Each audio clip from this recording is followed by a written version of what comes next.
Sulat ni Apostol Pablo sa mga taga-Pilipos, ikalawang kabanata. Kaya nga, sapagkat mayroong kasiglang ang buhay kay Kristo, mayroong kaaliwan ng pag-ibig, mayroong pakikipag-isa ng Espiritu Santo at mayroong kagandang loob at malasakit para sa isa't isa. Lubusin ninyo ang aking kagalakan. Magkaroon kayo ng isang kaisipan, magbuklod kayo sa isang pag-ibig, at magkaisa kayo sa puso't diwa.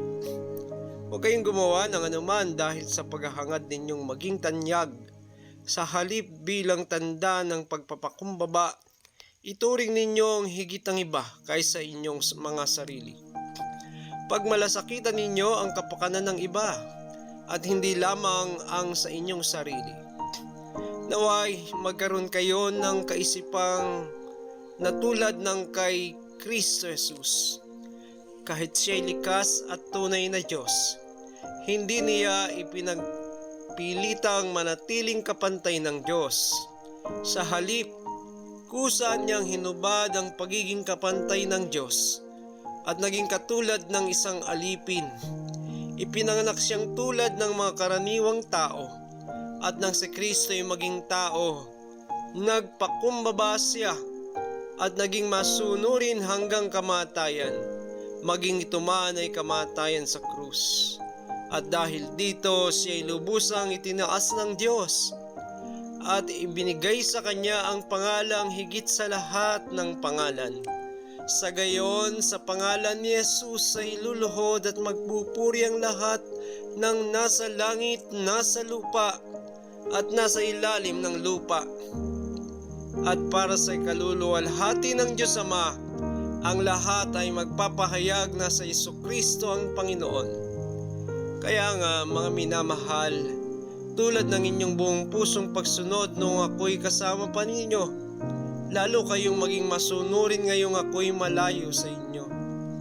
Pag sumakipan ninyong maging ganap ang inyong kaligtasan ng may lubusang paggalang at pag-ibig sa Diyos. Sapagkat ang Diyos ang kumikilos sa inyo upang inyong naisin at isagawa ang kanyang kalooban.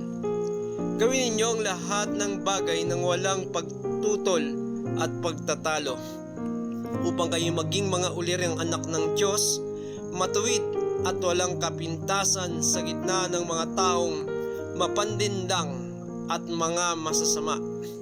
Sa gayon, magsisilbi kayong ilaw sa kanila, tulad ng bituing nagniningning sa kalangitan.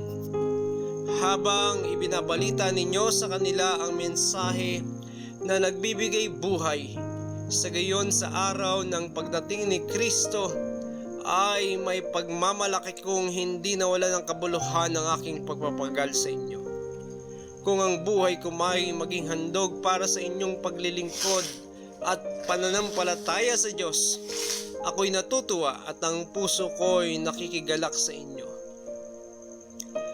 Kaya magalak din kayo at bahaginan ninyo ako ng inyong kagalakan.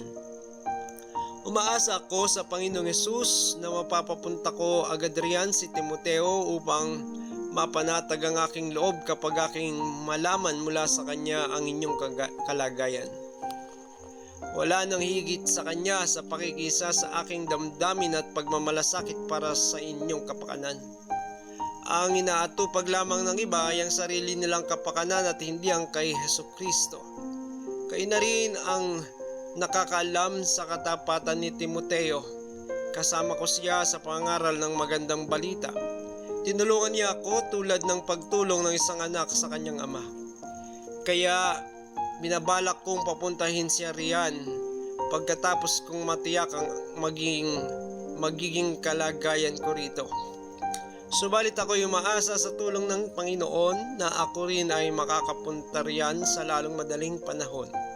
Inisip kong kailangan nang pauwiin diyan ang ating kapatid na si Epaprodito, na aking kamanggagawa at kapwa-kawal ng Diyos na isinugo ninyo upang magdala ng inyong kaloob at upang makatulong rin dito.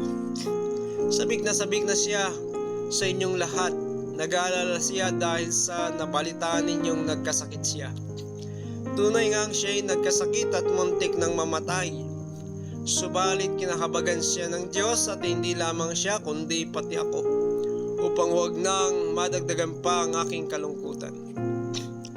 Kaya nga nais ko ring makauwi na siya riyan sapagkat alam kong matutuwa kayong makita siyang muli. Sa gayon mawawala ng aking kalungkutan. Kaya tanggapin ninyo siya ng buong galak bilang isang tunay na lingkod ng Panginoon. Igalang ninyo ang mga taong tulad niya, sapagkat muntik na siyang namatay alang-alang sa gawain para kay Kristo. Itinaya niya ang kanyang buhay sa paglilingkod sa akin upang mapunuan ng inyong kakulangan sa akin. Praise God.